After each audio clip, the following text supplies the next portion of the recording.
Friends, welcome to increase knowledge for education channel. So చూడండి, మనం ఈరోజు కెమిస్ట్రీ పరంగా ఒక లెసన్ తీసుకురావడం అనేది జరిగింది. సో కెమికల్ సైన్స్ చూడండి, మన చుట్టూ జరిగేటువంటి మార్పులు. సో ఏ విధంగా మన చుట్టూ జరుగుతున్నాయి మార్పులు. సో మనకు తెలిసి జరుగుతూ ఉంటాయి, తెలియకుండా కూడా కొన్ని జరుగుతూ ఉంటాయి. సో కొన్నింటిని మనం పట్టించుకుంటాం, కొన్నింటిని మనం పట్టించుకోము, అంతే. కానీ మన చుట్టూ ఉన్నటువంటి ఈ పరిసరాల్లో ఖచ్చితంగా అనేటివి మార్పులు అనేవి జరుగుతూ ఉంటాయి. సో ఇది గుర్తుపెట్టుకోండి. చూడండి, ఆ మార్పులు మనకు ఏ విధంగా జరుగుతాయి. సో కొన్ని మార్పులు మనకు నిదానంగా జరుగుతాయి, కొన్ని మార్పులు మనకు వేగంగా జరుగుతాయి, కొన్ని మార్పులు మనకు తాత్కాలికంగా వరకే ఉంటాయి, కొన్ని మార్పులు శాశ్వతంగా కూడా ఉంటాయి. అర్థమవుతుందా? సో చూడండి, ఈ విధంగా మనకు చుట్టూ జరిగేటువంటి మార్పులు ఏ విధంగా ఉన్నాయని తెలిపేదే ఇది ఒక లెసన్ అనమాట. సో ఇది మనకు 7th క్లాస్లో ఇవ్వడం జరిగింది, అలాగే 10th క్లాస్లో కూడా ఇవ్వడం అనేది జరిగింది. సో చూడండి, ఎందుకు నేను 9th రాయకుంటున్నాను అంటే, సో 9thలో ఉండొచ్చు, కాకపోతే 9th ఇప్పుడు ఓల్డ్లో లేదు కాబట్టి, సో న్యూలో లేవు. సో కాబట్టి డైరెక్ట్ 10th తీసుకున్నాం. ఎందుకంటే మ్యాటర్ హెవీ తీసుకున్నా కూడా 9thలో కూడా ఓల్డ్ ఉన్నా కూడా దానిలో కొన్ని కలుస్తాయి కాబట్టి. సో చూడండి, మెయిన్ టాపిక్ అయితే మమ్మల్ని ఫాలో కాండి, స్కిప్ చేయకుండా. సో మీకు టాపిక్ మొత్తం మేము ఒకటే చూపిస్తున్నాం. అది 7th 10th అనేది మనకు అవసరం లేదు. అర్థమవుతుందా? టాపిక్ మొత్తం కలెక్షన్ చేసి ఒకటే చోట చెప్తున్నాం కాబట్టి మమ్మల్ని ఫాలో కాండి, మీకే మ్యాటర్ అర్థమవుతుంది. సో అర్థమవుతుందా? సో చూడండి, మన చుట్టూ జరిగేటువంటి మార్పులు ఇంతవరకు దాని ఇంట్రొడక్షన్ గురించి చెప్పుకున్నాం. ఏ మార్పులు జరుగుతాయి సో చెప్పుకున్నాం. సో అదేవిధంగా ఇప్పుడు ఎన్ని రకాలుగా జరుగుతాయి మన చుట్టూ జరిగేటువంటి మార్పులు అంటే 2 రకాలుగా జరుగుతాయి. ఒకటి వచ్చేసి మనకు చూడండి భౌతికంగా జరుగుతుంది, ఒకటి వచ్చేసి మనకు రసాయనికంగా జరుగుతుంది. సో గుర్తుపెట్టుకోండి, సో రసాయనికంగా జరుగుతుంది. చూడండి, భౌతికంగా జరిగితే దాన్ని భౌతిక మార్పు అని, సో రసాయనికంగా జరిగితే మనకు రసాయనిక మార్పులు అని చెప్తాం. అసలు ఈ భౌతిక మార్పులు అంటే ఏంటి, రసాయనిక మార్పులు అంటే ఏందో ఇంట్రొడక్షన్ చెప్పుకొని మనకు 7th క్లాస్లో ఉన్నటువంటి ఎగ్జాంపుల్స్, 10th క్లాస్లో ఉన్నటువంటి ఎగ్జాంపుల్స్ అర్థమవుతుందా? సో మొత్తం చెప్పుకుంటే ఈ చాప్టర్ మనకు క్లోజ్ కావడం అనేది జరుగుతుంది. సో చూడండి, భౌతిక మార్పు. సో చూడండి, భౌతిక మార్పు అసలు దీని లక్షణం ఏముంటుంది మనకు అని చూస్తే, సో చూడండి, ఏ లక్షణాలు భౌతిక మార్పు ఉంటే మనం భౌతిక మార్పు జరిగింది అని చెప్తాం. అది భౌతిక స్థితికి వచ్చిందని ఏ లక్షణాలు ఉండాలి దానికంటే, చూడండి, దానికి రంగు, పరిమాణం, స్థితి, ఆకారం, సో ఇవి లక్షణాలు కలిగి ఉండాలి ఖచ్చితంగా. ఈ లక్షణాలు కలిగి ఉంటే చూడండి మనకు అది భౌతిక మార్పు కలిగి ఉంది అని చెప్తాం. అర్థమవుతుందా? భౌతిక మార్పు కలిగి ఉంది అని చెప్తాం. సో ఇప్పుడు చూడండి, సో రంగు ఉండాలి ఆ పదార్థానికి, సో పరిమాణం ఉండాలి, సో అదేవిధంగా స్థితి ఉండాలి, సో దాంతోపాటు ఆకారం కూడా ఉండాలి. సో మేము ఒక్కొక్క దాని గురించి మేము ఎగ్జాంపుల్ అనేది చెప్తాం. చూడండి, సో ఇప్పుడు చూస్తే భౌతిక మార్పులో చూస్తే కొన్ని క్యారెక్టర్ చూసుకుంటే ఈ భౌతిక మార్పులు మనకు తాత్కాలిక మార్పులు. ఏ మార్పులు? తాత్కాలిక మార్పులు. సో ఇవి తాత్కాలిక మార్పులుగా చెప్పవచ్చు. దీంట్లో తిరోగమన చర్య ఉంటుంది. సో చూడండి, తిరోగమన చర్య అంటే ఒక పదార్థాన్ని మళ్ళీ తిరిగి పొందొచ్చు మనం. మొదటి పదార్థం ఏ విధంగా ఉందో మొదటి స్థితి అనేది ఆ స్థితిని మళ్ళీ తిరిగి పొందొచ్చు. దీన్ని మనం తిరోగమన చర్య అంటాం. తర్వాత దీంట్లో కొత్త పదార్థాలు లాంటివి ఏమి ఏర్పడవు. సో కొత్త పదార్థాలు మనకి ఏమి కూడా ఏర్పడవు. సో గుర్తుపెట్టుకోండి, కొత్త పదార్థాలు లాంటివి ఏమి ఏర్పడవు. సో చూడండి, దాని మార్పు కూడా తాత్కాలికంగానే ఉంటుంది. అర్థమవుతుందా? సో కొత్త పదార్థాలు ఏర్పడవు కాబట్టి ఆ పదార్థ స్వభావం కూడా అదే ఉంటుంది. సో అదే స్వభావాన్ని కలిగి ఉంటుంది తిరిగి పొందిన తర్వాత. సో ఇవి భౌతిక మార్పుకు సంబంధించి. సో రసాయన మార్పులు ఏముంది అని చూస్తే, ఒక పదార్థం ఏం చేస్తుందంటే దాని యొక్క రసాయనిక మార్పులు ఏం జరుగుతుందంటే చర్య జరిగి కొత్త పదార్థాలను ఏర్పరుస్తాయి. సో ఇక్కడ వస్తే కొత్త పదార్థాలు లాంటివి ఏర్పడతాయి, ఇక్కడైతే ఎటువంటి పదార్థాలు లాంటివి ఏర్పడతాయి. సో కొత్త పదార్థాలు ఏర్పడిన తర్వాత వీటి చర్యలు, సో రసాయనిక చర్యలు అనేవి మారిపోతాయి. చూడండి, ఇక్కడ చర్యలు అయితే మార్పులు జరగవు. సో ఇది శాశ్వతంగా ఉండిపోతాయి. సో ఇది ఒక శాశ్వత చర్య, ఇది తాత్కాలికంగా ఉంటుంది. సో ఇది శాశ్వత చర్య. సో ఇది తిరోగమన చర్య కాదు, అంటే దీన్ని మళ్ళీ మనము తిరిగి పొందలేము. ఒకసారి అది మారిపోయిందంటే తిరిగి పొందలేము. సో చూడండి, ఇది శాశ్వతమైనటువంటి చర్య. దాంతోపాటు తిరోగమన చర్య కాదు. సో దాంతోపాటు కొత్త పదార్థాలు అనేవి ఏర్పడతాయి. ఏర్పడినటువంటి ఈ కొత్త పదార్థాలకు స్వభావం మారుతుంది. సో నియమాలు మారుతాయి. సో ఒకటే కొత్త పదార్థం ఏర్పడిందా, సో రెండు పదార్థాలు కూడా ఏర్పడవచ్చు. ఒక పదార్థం నుంచి రెండు కొత్త పదార్థాలు కూడా ఏర్పడవచ్చు. దాని ధర్మాలు ముందున్న పదార్థం యొక్క ధర్మాలకు పై ఆధారపడకపోవచ్చు. అంటే ఇప్పుడు ఒక పదార్థం ఉంటుంది. సో ఆ పదార్థం స్వభావం మీద ఇవి రెండు అయిన అనుకోండి, న్యూ అంటే కొత్త పదార్థాలు ఏర్పడినాయి. సో కొత్త పదార్థాలు ఏర్పడినాయి. ఈ పదార్థాలు వీటి లక్షణాలని కలిగి ఉండవు. కలిగి ఉండొచ్చు, కలిగి ఉండకపోవచ్చు. కలిగి ఉండవు, మ్యాక్సిమం కలిగి ఉండవు. ఈ పదార్థ లక్షణాలను కలిగి ఉండవు. వీటి లక్షణాలు వేరే విధంగా ఉంటాయి. అర్థమవుతుందా? సో ఇది రసాయన చర్యకు సంబంధించి. దీంట్లో శాశ్వతమైన మార్పే ఉంటుంది. సో చూడండి, ఇవి చూసుకుంటే వీటిలో మనకు ఈ రసాయన చర్య జరిగినప్పుడు వాయువులు వెళ్ళబడవచ్చు. సో రసాయన చర్య జరుగుతున్నప్పుడు, ఈ రసాయన మార్పు జరిగినప్పుడు కొన్ని వాయువులు జరగవచ్చు, వాయువులు వెలువడవచ్చు. దాంతోపాటు ధ్వని ఉత్పత్తి కావచ్చు. సో చూడండి, ధ్వని కూడా ఉత్పత్తి అవుతుంది. దాంతోపాటు మనకు చూడండి శబ్దం కూడా, శబ్దం అంటే ధ్వని కదా, సో ధ్వని ఉత్పత్తి అవుతుంది. సో వాయువులు వెలువడతాయి. ఉష్ణం కూడా చూడండి, ఉష్ణం కూడా వెలువడుతుంది. సో ఈ ప్రాసెస్లో వాయువులు వెలువడవచ్చు, ధ్వని ఉత్పత్తి కావచ్చు, ఉష్ణం కూడా వెలువడవచ్చు. సో ఇవల్ల మేము చెప్తున్నప్పుడు, నెక్స్ట్ ఎగ్జాంపుల్స్ చెప్తున్నప్పుడు మీకు వీటి గురించి అర్థం కావడం అనేది జరుగుతూ ఉంటుంది. సో ఇవి మనకు భౌతిక మార్పు, రసాయనిక మార్పు సంబంధించి. చూడండి, మన చుట్టూ జరిగేటువంటి మార్పుల్లో చూసుకుంటే కొన్ని మనకు సహజంగా మార్పులు జరుగుతూ ఉంటాయి. సో చూడండి, మొక్కలు ఉన్నాయి, చూసుకోండి, జంతువులు ఉన్నాయి. సో మనం ఉన్నాం. చూడండి, మనకు దీని మీద మనం ప్రత్యేకంగా కాన్సన్ట్రేషన్ పెట్టి మరీ చూసుకోవాల్సిన లేదు. అది న్యాచురల్లీ మనము మార్పు అనేది చెందుతూ ఉంటాం. మొక్కలు కూడా మార్పు చెందుతూనే ఉంటాయి. సో మొక్క ఒక సంవత్సరానికి హైట్ ఉంటే నెక్స్ట్ సంవత్సరానికి ఇంకో హైట్ ఉంటుంది. సో మనం కూడా అంతే. అర్థమవుతుందా? సో మనలో కూడా మార్పులు జరుగుతూ ఉంటాయి. ఇవి సహజంగా జరిగేటువంటి మార్పులు. కొన్ని మార్పులు మనకు ఏ విధంగా ఉంటాయంటే నెమ్మదిగా జరుగుతూ ఉంటాయి. అర్థమవుతుందా? ఇప్పుడు ఇనుము తుప్పు పడుతుంది. సో ఇనుము తుప్పు పడుతున్నప్పుడు అది చాలా నిదానంగా జరుగుతుంది. అర్థమవుతుందా? ఇనుము తుప్పు పడడం చాలా నిదానంగా జరుగుతూ ఉంటుంది. సో చూడండి, అదేవిధంగా చూడండి, మనకు కొన్ని వేగంగా కూడా జరుగుతాయి. సో చూడండి, వేగంగా ఏం జరుగుతాయి? సో వేగంగా అనుకుంటే చూడండి, వేగంగా జరిగే మార్పులు మనకు కొన్ని తీసుకుంటే వేగంగా, ఎక్స్పెషల్లీ చెప్పాలంటే సో ఇనుము తుప్పు కాదు. సో దాంతోపాటు వేగంగా అంటే మెగ్నీషియం తీగని కాల్చినా కూడా మనకు తొందరగా రియాక్షన్ అనేది వస్తుంది. సో దాంతోపాటు కొన్ని తాత్కాలికంగా మార్పు చెందుతాయి. సో చూడండి, కొన్ని తాత్కాలికంగా మార్పు చెందుతాయి, కొన్ని శాశ్వతంగా మార్పు చెందుతాయి. శాశ్వతానికి వచ్చేస్తే మనకు పాలు పెరుగుగా మారుతుంది. సో పెరుగు పాలుగా మారదు కదా, సో అది శాశ్వతంగా మార్పు జరుగుతుంది. కొన్ని మన తాత్కాలిక మార్పులు అనేవి జరుగుతూ ఉంటాయి. సో చూడండి, మనకు ఒక శుద్ధ పొడి చేసి తర్వాత మళ్ళీ దాన్ని ముద్ద చేసి మనం దాన్ని తయారు చేయొచ్చు. అంటే కొన్ని తాత్కాలిక మార్పులు అనేవి జరుగుతూ ఉంటాయి. సో ఈ విధంగా మనకు చుట్టుపక్కల జరిగేటువంటి మార్పులు అనేవి జరుగుతూ ఉంటాయి.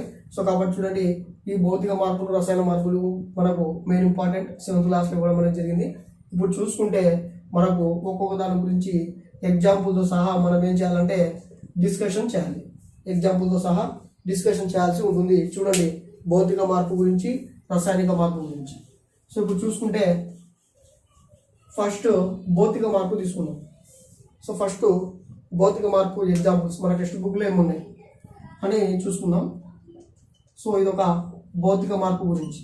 సో భౌతిక మార్పు టెక్స్ట్ బుక్ ఎంట్రీ చేసాగానే సో భౌతిక మార్పు గురించి ఇచ్చింటాడు. సో చూడండి, ఒక పేపర్ తీసుకొని దాన్ని ముక్కలుగా చేయడం. పేపర్, సో ఇక్కడ చూడండి, ఇది ఒక ఫుల్ పేపర్. దీన్ని మనం ఏం చేస్తామంటే పార్ట్స్గా డివైడ్ చేస్తాం. సో చించి ఏం చేస్తామంటే తర్వాత ఈ పార్ట్స్ని మొత్తం ఈ విధంగా అటాచ్ చేసి, చూడండి, ఈ విధంగా అటాచ్ చేసి అదే పేపర్ని మళ్ళీ తిరిగి తయారు చేస్తాం. సో చూడండి, ఇక్కడ ఉన్న పేపర్నే మళ్ళీ మనం ఏం చేసినాం, ముక్కలు చేసి ఆ ముక్కల్ని మళ్ళీ అటాచ్ చేసి కొత్త పేపర్ని తయారు చేసినాం. అంటే ఇక్కడ ఏం జరిగింది, సో చించినాము కానీ కొత్త పదార్థం అనేది రాలేదు, సేమ్ ఆకారం మళ్ళీ జోడించడం అనేది జరిగింది. కాబట్టి ఇది ఒక భౌతిక మార్పు. గుర్తుపెట్టుకోండి, ఆకారంలో ఎటువంటి మార్పు రాలేదు కాబట్టి ఇది ఒక భౌతిక మార్పు. ఇది ఒక లక్షణం, భౌతిక మార్పుకి లక్షణం ఆకారం. సో ఈ ఆకారం లక్షణాన్ని చూపించడానికి ఒక ఎగ్జాంపుల్ అనమాట. ఇప్పుడు హాక్సా బ్లేడ్ ఉంది, మీకు అందరికీ తెలుసు, రపం రూపంలో ఉంటుంది అది. హాక్సా బ్లేడు తీసుకొని మనం ఒక వేడి ప్రాంతంలో పెట్టినా లేదా స్టవ్ మీద పెట్టినప్పుడు అక్కడ ఏమవుతుంది, సో అది మండి ఒక రంగుని ఇస్తుంది. సో మీరు గమనించే ఉంటారు, అది వేడి. సో లోహాలను కూడా మనము వేడి చేస్తున్నప్పుడు అవి ఒక రంగుని ఇస్తాయి, అర్థమవుతుందా? సో తర్వాత ఆ లోహాలు చూడండి, సో లోహాలు రంగునిస్తాయి. ఆ రంగు కొద్దిగా మనం మళ్ళా బయటికి తీసి ఆరబెట్టామనుకోండి, రంగును కోల్పోతుంది, మళ్ళీ యథాస్థానానికి వస్తుంది. కాబట్టి చూడండి, ఈ రంగు అనేది కూడా మనకు భౌతిక దానికి ఒక లక్షణంగా చెప్పవచ్చు. అక్కడ రంగు మారింది, మళ్ళీ రంగు తిరిగి వచ్చేసింది, అర్థమవుతుందా? తర్వాత చూడండి, మనకు బెస్ట్ ఎగ్జాంపుల్ ఐస్, మంచుగడ్డను మనం గ్లాస్లో వేసి వేడి చేస్తే అది ద్రవంగా ఇస్తుంది. సో ఇది ఘనము, ఇది ద్రవంగా మారిపోతుంది, నీరుగా మారిపోతుంది. సో చూడండి, దీని మళ్ళీ మనం ఉష్ణోగ్రతను తగ్గిస్తే నీరు అనేది, ద్రవం అనేది ఘన రూపంలోకి మనం తిరిగి వచ్చేస్తుంది. సో చూడండి, స్థితి అనేది కూడా ఏమైంది, మనకు భౌతిక లక్షణంగా చెప్పుకోవడమే జరిగింది. సో స్థితికి ఎగ్జాంపుల్ ఇది. ఘన పదార్థంలో ఉన్నటువంటి వాటిని ద్రవ పదార్థంలోకి మార్చడం, ద్రవంలో ఉన్నట్టు మనం తిరిగి ఘనంలోకి తీసుకున్నాం. అంటే మంచును ఘనంగా మారుస్తున్నాం. సో ఘనంగా ఉన్నటువంటి ఈ మంచు ముక్కను నీటిగా మార్చినాం. సో నీరు ద్రవ రూపంలో ఉండేది మనం మంచుగా మార్చినాం. సో ఇది స్థితి, ఇది ఒక భౌతిక స్థితి అని చెప్పవచ్చు. ఈ స్థితి కూడా మనకు లక్షణాల్లో ఒకటి, ఏ దాంట్లో, భౌతిక మార్పులో. నెక్స్ట్ ఎగ్జాంపుల్ తీసుకుంటే మనకు దాంట్లో టెక్స్ట్ బుక్లోనే ఇవ్వడం జరిగింది. సో శుద్ధ ముక్క ఉంది, సో నల్ల బల్ల మీద రాసేటువంటి చాక్ పీస్ అనుకోండి, దాన్ని పొడి చేసాం. సో పొడి చేసి దానిలో కొంచెం వాటర్ వేసి కలిపి మళ్ళీ దాని ఆకారంలో చేసినాం అనుకోండి, ఆరబెడితే ఏమవుతుంది, ఆరబెట్టిన తర్వాత మళ్ళీ యథాస్థానానికి వచ్చేస్తుంది. అది కూడా ఏంది, భౌతిక మార్పు, అర్థమవుతుందా? అది కూడా భౌతిక మార్పు. ఇంకోటి చూడండి, మనకు ఇంకోసారి చూసుకుంటే సముద్రం దగ్గర ఉప్పు తయారు చేస్తూ ఉంటారు. సముద్రం దగ్గర ఉప్పు తయారు చేస్తుంటారు. ఏ విధంగా, స్ఫటికాల రూపంలో ఉంటాయి ఉప్పులు. సో ఒక నీటిని స్టోరేజ్ చేస్తారు, ద్రవ రూపంలో ఉన్నటువంటి నీటిని స్టోరేజ్ చేస్తారు, సముద్ర నీటిని. ఆ నీటి ఆవిరి చెందుతూ ఉష్ణానికి ఏమవుతుంది, స్ఫటికాల రూపంలో ఏర్పడతాయి.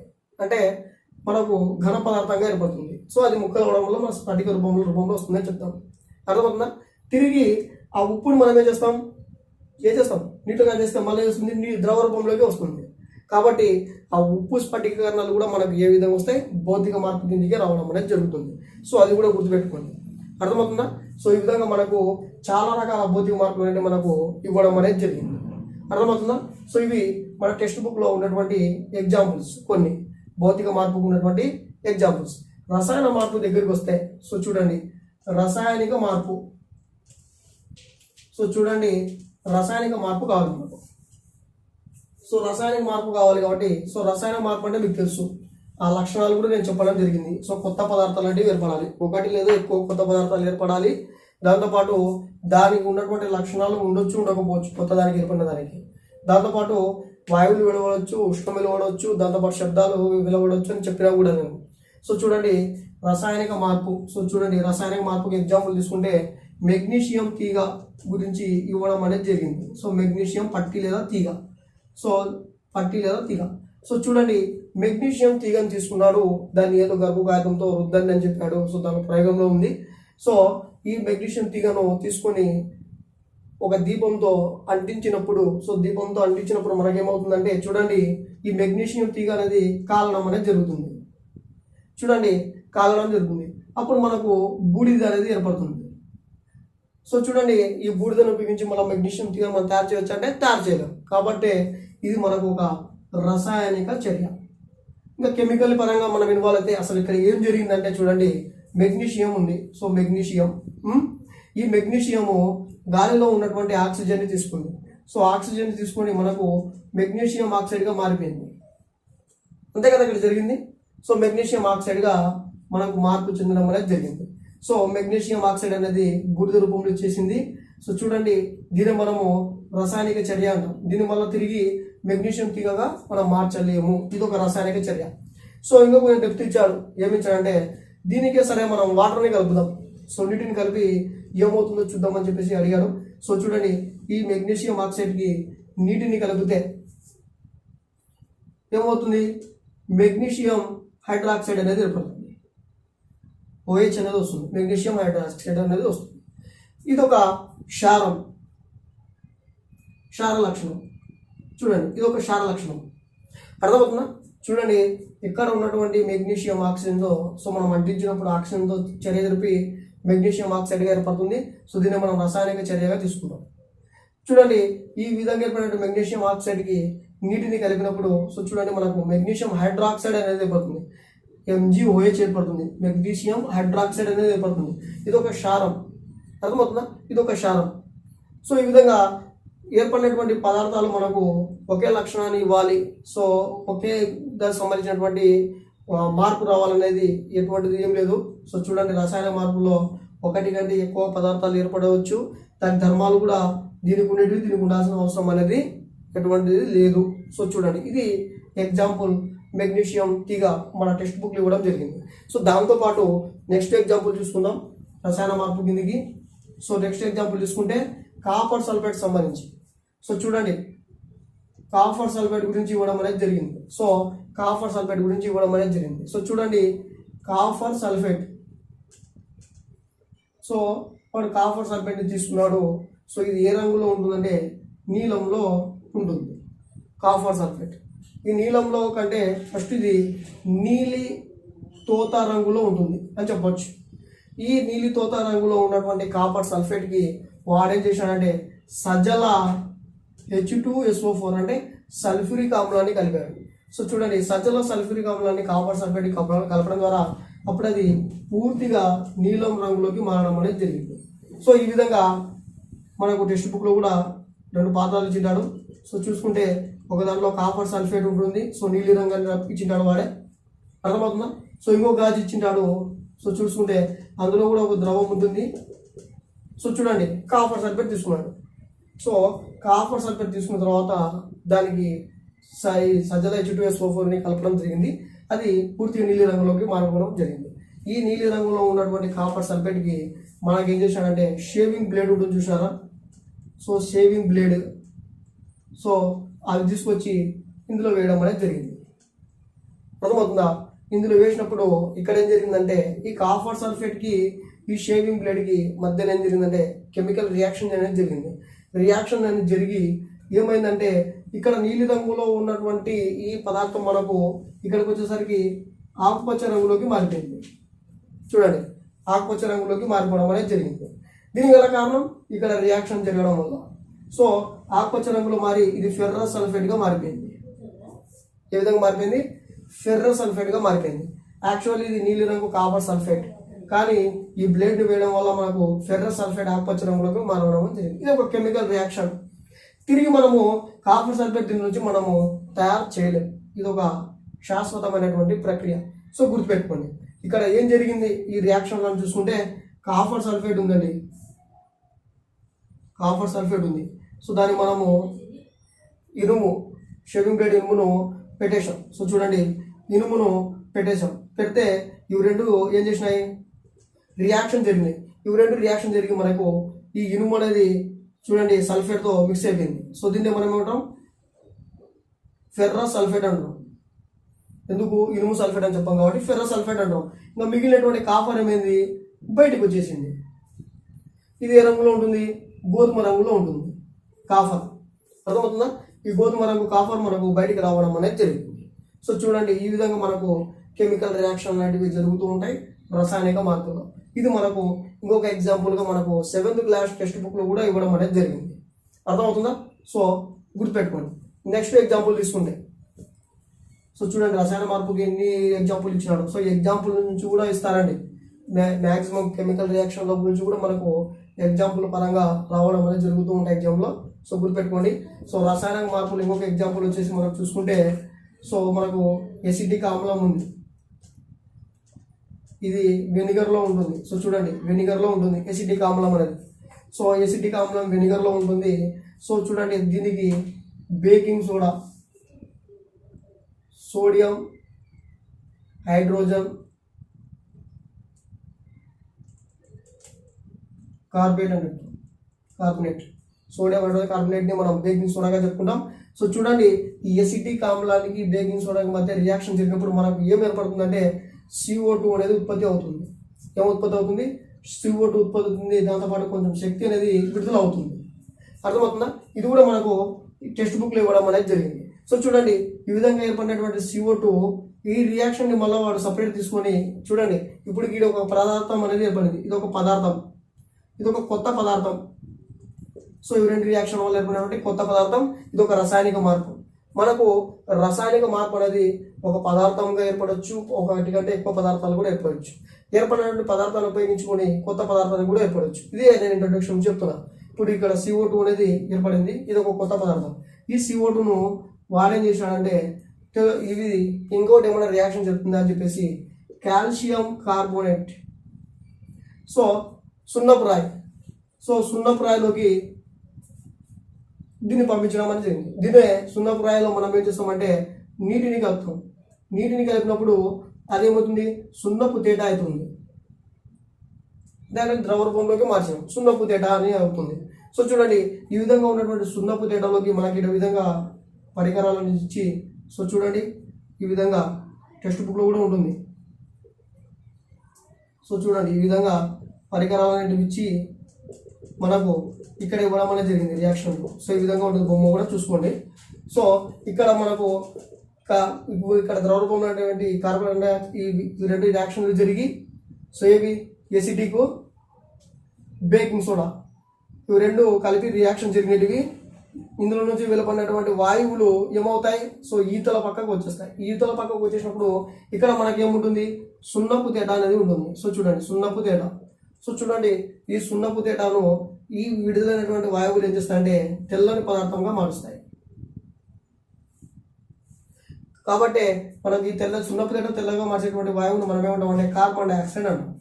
సో ఒకప్పుడు కార్బన్ డైఆక్సైడ్ నిర్ధారణ జరగడానికి సున్నపు తేటను తెల్లగా మార్చే విధంగా మనం నిర్ధారణకు ఉపయోగించేవాళ్ళం. సో చూడండి, ఇది కార్బన్ డైఆక్సైడ్ ఒక నిర్ధారణకు ఉపయోగపడే ప్రయోగం కూడా చెప్పవచ్చు. అర్థమవుతుందా? సో ఈ విధంగా మనకు ఈ కెమికల్ రియాక్షన్ అనేటివి మనకి ఇవ్వడం అనేది జరిగింది. దీంతో పాటు మనకు చూసుకుంటే కెమికల్లో ఇంకోటి ఏమి ఇచ్చాడంటే ఇనుము తుప్పు పట్టడం. సో ఏమి ఇచ్చాడు, ఇనుము తుప్పు పట్టడం. సో చూడండి, ఇనుము తుప్పు పట్టడం కూడా మనకు చూడండి రసాయనిక మార్పు. చూడండి ఇన్ని ఎగ్జాంపుల్ ఇచ్చాడు. 7th 10th వరకు పైన కూడా ఇవే తగ్గుతాం కదా. ఇనుము తుప్పు పట్టడం చూడండి, ఇనుము మనకు తెలుసు ఫెర్రస్ అంటాం మనం దాన్ని. ఇనుము గాలిలో ఉన్నటువంటి ఆక్సిజన్తో దాంతోపాటు గాలిలో ఉన్నటువంటి నీటి ఆవిరితో రియాక్షన్ అనేది జరుగుతుంది. అర్థమవుతుందా? ఈ రియాక్షన్ జరిగి మనకు ఏమవుతుందంటే ఈ విధంగా తుప్పు అనేది జరుగుతుంది. దీన్ని మనం తుప్పు అని చెప్తాం. సో ఇనుమును మనం బయట ఉంచినప్పుడు, ఇనుప వస్తువులు ఏమైనా మనం బయట ఉంచినప్పుడు అవి గాలిలో ఉన్నటువంటి తేమను అబ్జర్వ్ చేస్తాయి. దాంతోపాటు ఆక్సిజన్తో చర్య జరిపి మనకు తుప్పు అనేటువంటి పదార్థాన్ని ఇస్తాయి. ఈ తుప్పు అనేది మనకు శాశ్వతమైనటువంటి మార్పు. సో కాబట్టి ఈ శాశ్వతమైనటువంటి మార్పు కాబట్టి దీన్ని రసాయనిక మార్పు అని చెప్తాం. అర్థమవుతుందా? సో చూడండి, ఈ తుప్పు పట్టడం అనేది జరుగుతుంది. ఎక్కడైతే తేమ ఎక్కువగా ఉంటుందో అక్కడ తుప్పు అనేది ఎక్కువగా పడుతుంది.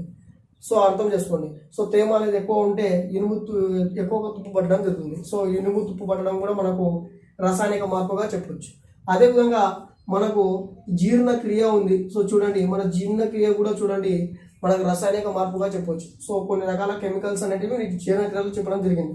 అవి రియాక్షన్ జరిగి మనకు సంక్లిష్ట పదార్థాలను సరళ పదార్థాలుగా మార్చి మనకు విసర్జన క్రియకు ఉపయోగపడుతూ ఉన్నాయి. సో ఇవి జీర్ణక్రియకు సంబంధించి, విసర్జన వ్యవస్థకు సంబంధించి. సో చూడండి, ఈ విధంగా జీర్ణక్రియ కూడా మనం రసాయనిక మార్పుగా చెప్పుకోవచ్చు. సో గుడ్డు ఉంది. సో గుడ్డును ఉడకబెట్టిన గుడ్డుతే అది కూడా మనకు శాశ్వత మార్పు అయిపోతుంది కాబట్టి అది కూడా రసాయనిక మార్పుగా చెప్పవచ్చు. ఈ విధంగా చెప్పుకుంటూ పోతే చాలా ఎక్కువగా ఉంటాయి. సో పాలు ఉన్నాయి. సో పాలు పెరుగు మారిస్తే కూడా అది కూడా రసాయనిక మార్పుగానే చెప్పవచ్చు. అర్థమవుతుందా? సో చూడండి, ఈ విధంగా మనకు ఎగ్జాంపుల్స్ అనేవి ఇవ్వడం అనేది జరిగింది. సో వీటిని మనము రసాయనిక మార్పులు జరుగుతున్నప్పుడు వాయువులు వెలువడవచ్చు, శబ్దాలు ధ్వనులు వెలువడవచ్చు, కొత్త పదార్థం ఏర్పడుతుంది. దాంతోపాటు మనకు చూసుకోండి శబ్దాలు వస్తాయి, వాయువులు వస్తాయి, ఉష్ణం కూడా విడుదల అవుతుంది ఈ రసాయనిక మార్పులో. ఇప్పుడు అడిషనల్గా కొన్ని నేర్చుకోవాల్సి ఉంటుంది ఈ టాపిక్లో. అసలు ఏం నేర్చుకోవాలంటే స్టెయిన్లెస్ స్టీల్. అసలు స్టెయిన్లెస్ స్టీల్ అంటే ఏంది ఇది అంటే, ఇప్పుడు ఇనుమును మనం బయట పెడితే తుప్పు పడుతుంది, కానీ స్టెయిన్లెస్ స్టీల్ మాత్రం తుప్పు పడదు. ఎందుకంటే ఇది కొన్ని లోహాల మిశ్రమాలు అంటే కొన్ని లోహాల కలయిక ఇది. ఇనుము ఉంది, ఇనుముకి కాఫరు, మెగ్నీషియము, క్రోమియము, దాంతోపాటు ఈ విధంగా లోహాలను తీసుకొని కలిపి మనకి ఏం చేస్తారు, స్టెయిన్లెస్ స్టీల్ తయారు చేయడం జరుగుతుంది. సో ఇనుము ఉంటుంది, సో ఆ ఇనుమును copper, so chromium, so next వచ్చేసి మ్యాంగనీస్, ఇటువంటి పదార్థాలతో దీన్ని కలిపి మనకు స్టెయిన్లెస్ స్టీల్ అనేటువంటి పదార్థాన్ని మనకు తయారు చేయడం అనేది జరుగుతుంది. అందువల్ల ఈ స్టెయిన్లెస్ స్టీల్ అనేది మనకు తుప్పు పట్టదు. అర్థమవుతుందా? ఇది తుప్పు పట్టదు. సో చూడండి మీరు, సో పడవలు భారీ పెద్దగా ఉంటాయి. సో చూడండి అంత పెద్ద పడవలు సో ద్రవాల్లోకి దిగుతే, సో ద్రవాల్లో మనకేముంటుంది, సో ఉప్పు అధికంగా ఉంటుంది. ఆ ప్రాంతంలో మనకు అవి ఏం చేస్తాయి, తుప్పు అంటే ద్రవం అంటే దానిలో తేమ ఎక్కువగా ఉంటుంది. సో తుప్పు పడడానికి ఆస్కారం ఎక్కువ ఉంటుంది. అన్ని ప్రాంతంలో స్టెయిన్లెస్ స్టీల్తో తయారు చేస్తూ ఉంటారు. అడుగు భాగాల్లో కూడా ఉంటుంది. సో మనకు కొన్ని జలర్లకు పాపం నష్టం, తీవ్ర నష్టం కలిగించేటివి ఇవే. ఎందుకు అంటే కొన్ని చెక్కలు తయారు చేసేటివి ఉంటాయి. సో అవి చెదలు పట్టిపోతూ ఉంటాయి. దానికి గల కారణం ఇటువంటి రియాక్షన్లు అనమాట. సో చూడండి ఈ విధంగా మనకు రసాయనిక మార్పు అనేది కూడా జరుగుతూ ఉంటుంది చుట్టుపక్కల. ఇంకొకటి మనం నేర్చుకోవాల్సిన జనరల్ టాపిక్ గాల్వనీకరణం. చూడండి గాల్వనీకరణం. సో గాల్వనీకరణం అంటే ఏంటి అంటే, చూడండి ఇనుప వస్తువులు తుప్పు పట్టకుండా ఉండడానికి, ఇనుము అంటేనే ఒక లోహం, ఆ లోహం పైన ఇంకొక లోహం వేయడమే గాల్వనీకరణం అంటాం. ఇప్పుడు స్టెయిన్లెస్ స్టీల్ ఉంది, దానికి వివిధ లోహాలు వేసి కప్పేసి దాన్ని తుప్పు పట్టకుండా చేసాం గాల్వనీకరణంగా. సో ఇక్కడ కూడా అంతే. ఇక్కడ జింకు ఉంది. సో జింకును పూతగా పూస్తారు. ఏ దానిపైన, ఇనుపు వస్తువులపైన లేదా తుప్పు పట్టే వస్తువులపైన జింకును పూతగా పూయడం వల్ల అవి తుప్పు పట్టకుండా ఉంటాయి. దాన్ని మనం గాల్వనీకరణం అంటాం. సైకిల్ హ్యాండిల్ కావచ్చు, చూడండి సైకిల్ హ్యాండిల్ కూడా చూసుకుంటే మనకు తుప్పు పట్టకుండా ఉంటాయి. సో ఎందుకు గల కారణం అంటే ఈ జింకు పూత అనేది అక్కడ పోయడం అనేది జరుగుతూ ఉంటుంది. సో ఈ విధంగా మనకు గాల్వనీకరణం గురించి కూడా ఇవ్వడం జరిగింది. దాంతోపాటు మనకు స్ఫటీకరణం కూడా ఇవ్వడం జరిగింది. సో స్ఫటీకరణం అంటే ఇది ఒక భౌతిక మార్పు అని నేను ముందే చెప్పాను. సో ఇది మనకు సముద్రాల్లో నీటిని నిల్వ చేస్తారు. సముద్రం దగ్గర ప్రాంతాల్లో నీటిని నిల్వ చేసి ఉష్ణోగ్రత పెరిగినప్పుడు ఆవిరి రూపంలో నీరు వెళ్తుంది. దాంతోపాటు ఆ ద్రవం అనేది ఘన పదార్థంగా ఏర్పడుతుంది. ఘన పదార్థంగా ఏర్పడినటువంటి ఉప్పు మనకు అంత స్వచ్ఛమైనది అయితే కాదు. సో ఆ ప్రాంతంలో దాన్ని మళ్ళీ కొన్ని కెమికల్ రియాక్షన్ చేస్తూ ఉండాలి. సో అయినా కూడా అది సాధారణ స్థితిలోనే ఉంటుంది. దానిలో నుంచి ద్రవాలు అనేటివి మనకు వేరు కావడం వల్ల మనకు ఆ పదార్థం అనేది స్ఫటిక రూపంలో రావడం అనేది జరుగుతుంది. దాన్ని మనం ఏమంటామంటే స్ఫటికీకరణ అని చెప్పడం అనేది జరుగుతుంది. సో ఇది ఒక భౌతిక మార్పు. ఎందుకంటే ఉప్పు అనేది ఘన పదార్థంగా ఉంటుంది, దాన్ని మనం ద్రవ పదార్థం కూడా మనం తీసుకురావచ్చు. అదే ద్రవంలో ఉన్నటువంటి ఉప్పు నీటిని మనం ఉప్పు కూడా తయారు చేయొచ్చు. కాబట్టి ఇది ఒక భౌతిక మార్పుగా చెప్పుకోవచ్చు. సో చూడండి ఇది 7th 10th ఉన్నటువంటి మనకు ఉన్నటువంటి ఇన్ఫర్మేషన్. సో మేము మొత్తం అందించామని అనుకుంటాం. సో ఏమైనా మిస్ అయితే కామెంట్లో పెట్టండి. సో దాన్ని కూడా కవర్ చేస్తాం. కాబట్టి మా ఇన్ఫర్మేషన్ అనేది మీకు వర్త్ అనిపిస్తే లైక్ చేయండి, షేర్ చేయండి అండ్ కామెంట్ చేయండి, సబ్స్క్రైబ్ చేయండి, సబ్స్క్రైబ్ చేయించండి. Thank you.